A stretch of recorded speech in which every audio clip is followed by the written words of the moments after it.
नमस्कार दोस्तों।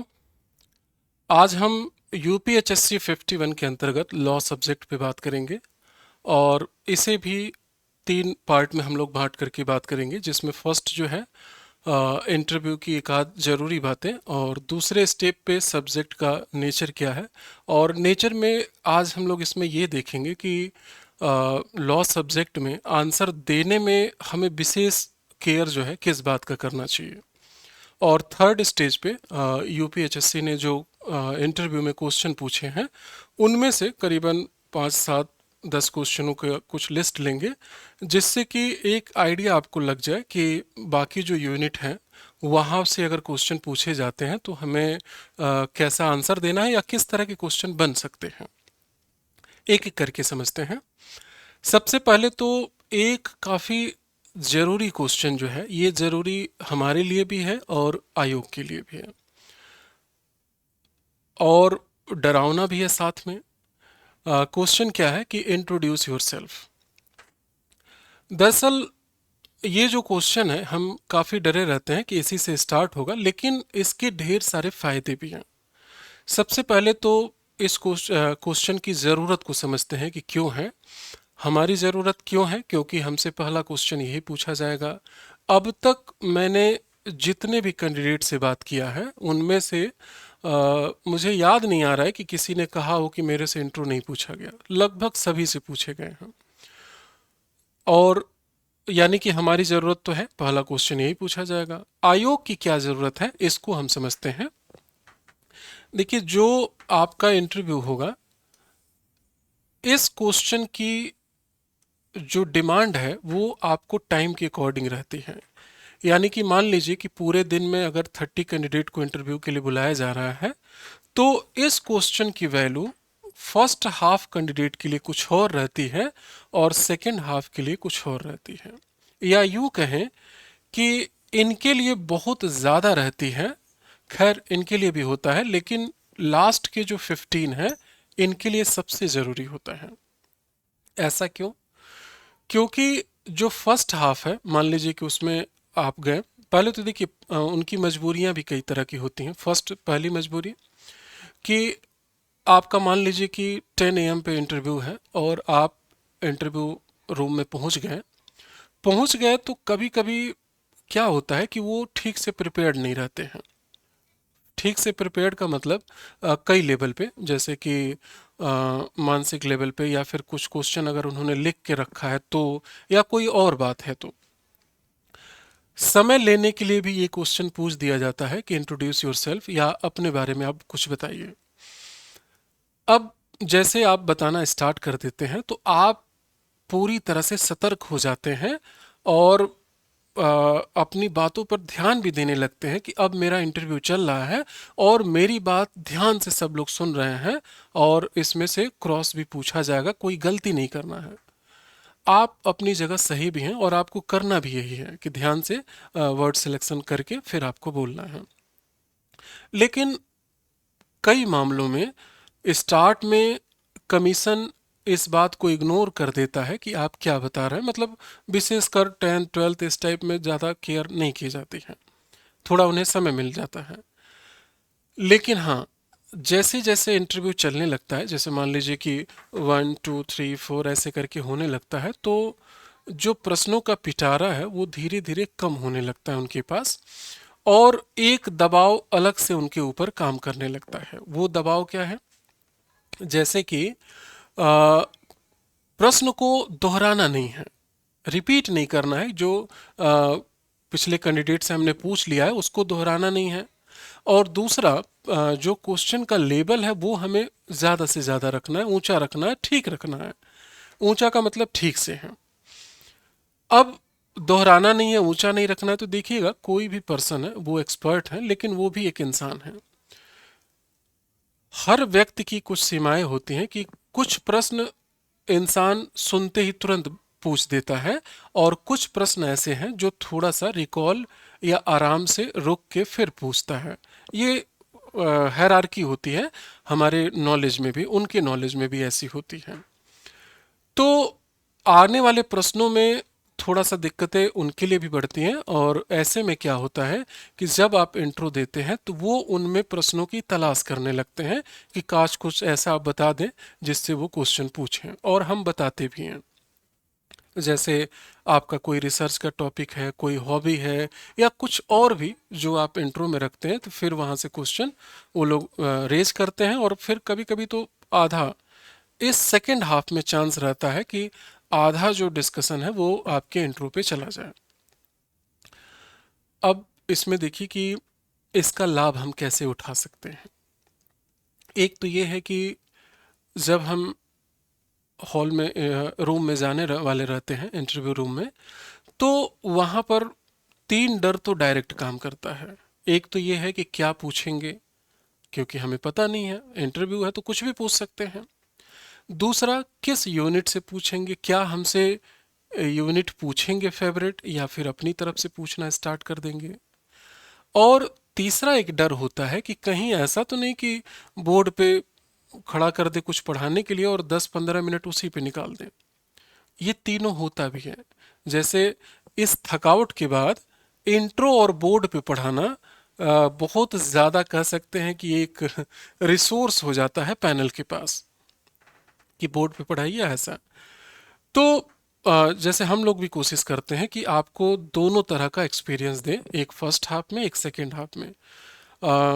किसी कैंडिडेट का सबसे पहले भी रखने की कोशिश करते हैं, कुछ लोग अवॉइड करते हैं कि सर मेरा थोड़ा बाद में रख लीजिए। लेकिन ये मान के चलिए कि ये सब चीज़ें आप अपने लिए कर रहे हैं कि एक बार बिल्कुल शुरू में करके देखिए, एक बार बिल्कुल आखिरी में करके देखिए। देखिए, दोनों सिचुएशन टैकल करने के लिए आपके पास एक्सपीरियंस होना चाहिए कि ऐसे में आपने क्या उपाय निकाला था।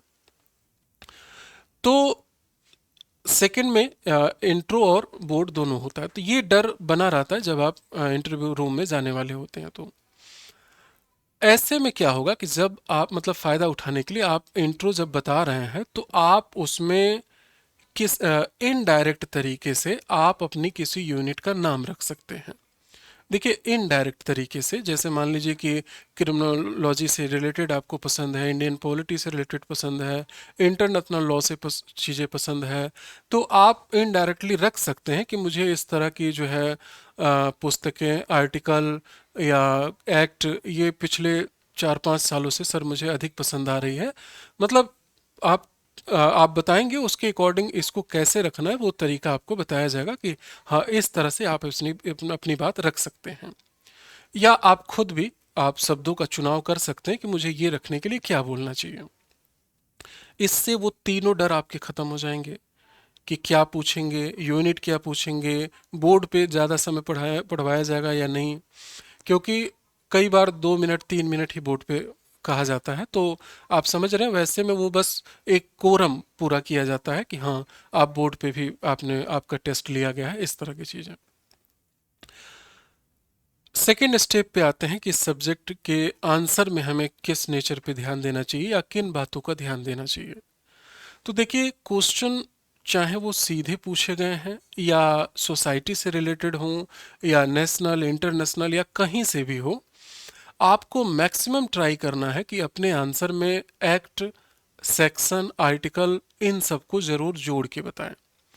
ऐसा जोड़ने से आपको दो बेनिफिट मिल जाता है, दो क्या तीन कह सकते हैं। एक तो ये है कि आपका आंसर लॉजिकली लगता है। सेकंड, आपका आंसर वैलिड हो जाता है कि अगर मान लीजिए कि कॉन्स्टिट्यूशन में आर्टिकल 48 इन्वायरमेंट से रिलेटेड है, तो ये देश और हमारा संविधान कहता है, इसमें ऐसा नहीं कि हम अपनी तरफ से बोल रहे हैं, तो वैलिड भी हो जाता है और लॉजिकली है, वैलिड है। और तीसरी बात यह है कि आप अपनी रिस्पॉन्सिबिलिटी हटा देते हैं कि ऐसा नहीं होगा कि ये आपकी विचारधारा, इस तरह की चीज़ें नहीं आती हैं। तो आप इनको ज़रूर ध्यान में रखिए और आपकी 10 की 10 यूनिट में कह सकते हैं कहीं ना कहीं आपको कुछ ऐसे सेक्शन, आर्टिकल, रूल्स, लॉ हैं जिनका आप इस्तेमाल कर सकते हैं। चलिए, हम लोग आखिरी पड़ाव पे अपने आते हैं, यानी कि क्वेश्चन क्या पूछे गए हैं। उनमें से कुछ क्वेश्चनों को 5-6-7 क्वेश्चनों को लेते हैं, जिससे कि अदर यूनिट के बारे में आपको एक आइडिया लगेगा, आप उन पे क्वेश्चन बना सकते हैं। और आप चाहें तो अगर उनका आंसर नहीं मिल पा रहा तो आप हमारे पास भी भेज सकते हैं, या जिनका आपने आंसर ढूंढ लिया है आप उनको भी सेंड कर सकते हैं कि मुझे मैंने ये आंसर इस पे सोचा है, क्या ये ठीक है कि नहीं है। देखिए, दो चीज़ें हम लोग कोशिश कर रहे हैं जहाँ तक हो पाएगा, इसको हम लोग फ्री ऑफ कॉस्ट रखे हैं। एक तो ये है कि वो टीचिंग जो आपको प्रैक्टिस करनी है, आप चाहें तो कुछ वीडियो हमारे पास सेंड कर सकते हैं, लेकिन ध्यान रहे छोटे वीडियो हों। अगर उनमें कुछ कमी होती है तो वो हमारी टीम रिफॉर्म करके फिर आपको बताती है कि आप अगले में ये चेंज करके रखिएगा या ये रिफॉर्म रखिएगा। उसी तरह से क्वेश्चन भी अगर आप कुछ रेज करते हैं तो वो आप सेंड कर सकते हैं। अगर वो वैलिड क्वेश्चन होगा तो ज़रूर उस पर कुछ बताया जाएगा कि हाँ इसके आंसर ये आप रख सकते हैं। बाकी मॉक इंटरव्यू से जुड़ते हैं तो वहाँ पर तो आपको ढेर सारे क्वेश्चन मिलेंगे। एक एक दिन में 20 से 40 क्वेश्चन के बीच में रखा जाता है कैंडिडेट से, तो वो एक अच्छी प्रैक्टिस हो जाती है। 100-200 आप ट्राई करिए कि इतने क्वेश्चन के बीच में आप करके जाएं। क्वेश्चन लेते हैं। फर्स्ट क्वेश्चन है कि डीपीएसपी में कौन कौन से आर्टिकल गार्डियन प्रिंसिपल से रिलेटेड है। अब देखिए, डीपीएसपी जब आप पढ़ते हैं आपको ठीक से पता होगा, जीएस के बच्चे इसको लर्न करके रखते हैं। आपके तो खैर सिलेबस में है तो ए टू जेड आपको पता भी होगा, बारीकियां भी पता होंगी। आर्टिकल 36 से लेकर 51 आपने कई इसके सब पार्ट भी देखे होंगे, 39 के क्या पार्ट हैं।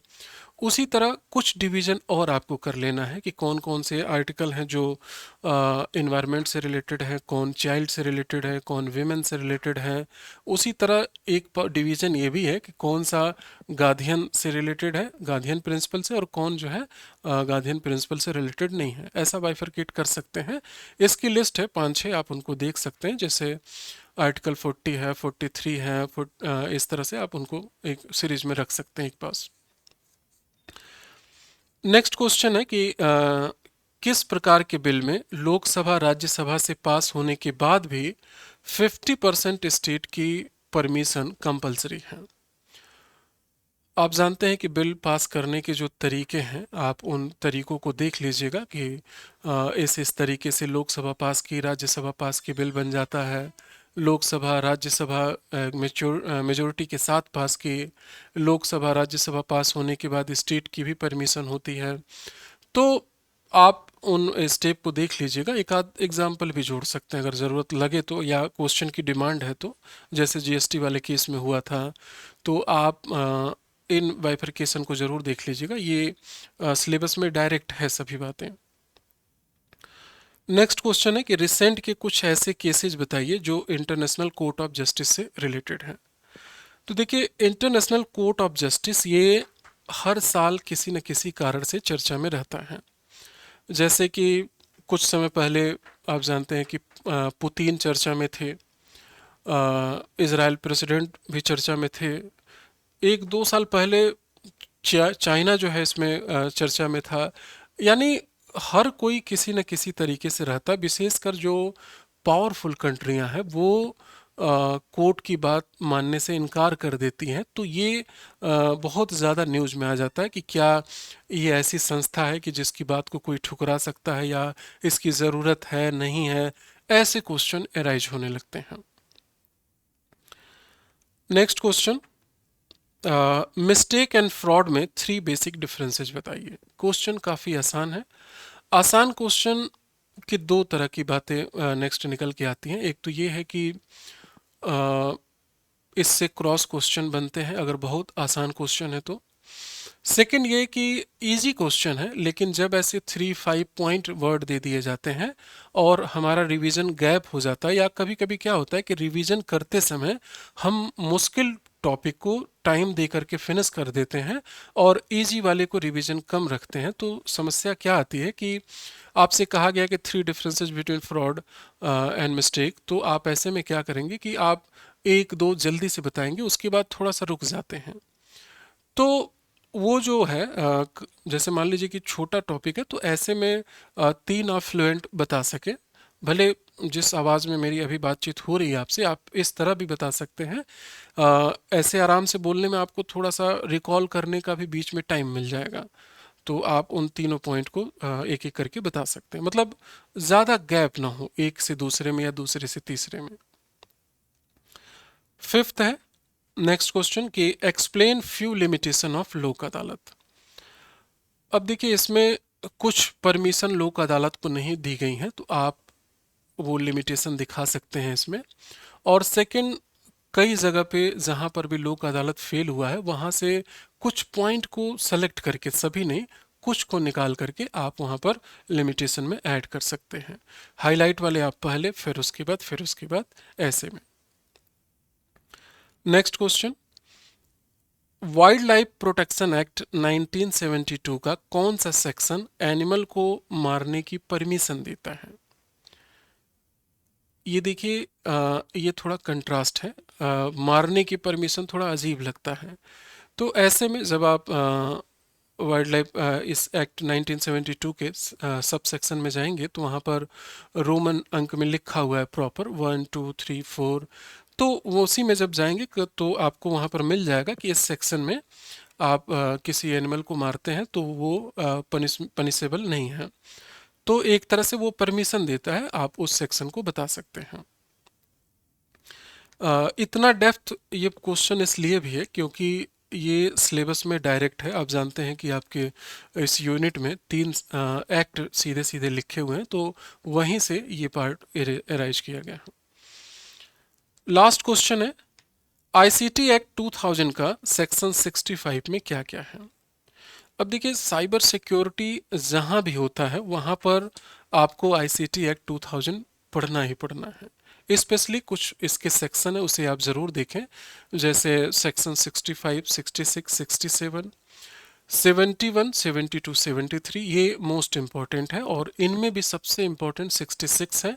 66 में भी section 66A B C D E F, इनको ज़रूर देखें क्योंकि उसमें अलग अलग बाइफरकेट करके प्रॉब्लम और उससे रिलेटेड जो है पनिशेबल ऑफेंस वगैरह के बारे में बताया गया है कि हाँ इस तरह की चीज़ों की जैसे मान लीजिए कि किसी की आइडेंटिटी चुराना, कंप्यूटर पे इंटरफेयर करना, या टेररिज्म से रिलेटेड अगर आप कोई साइबर सिक्योरिटी वो करते हैं, किसी तरह का उल्लंघन करते हैं, तो बिल्कुल बाइफरकेट करके वहाँ दिया गया है, तो आप वहाँ से बता सकते हैं।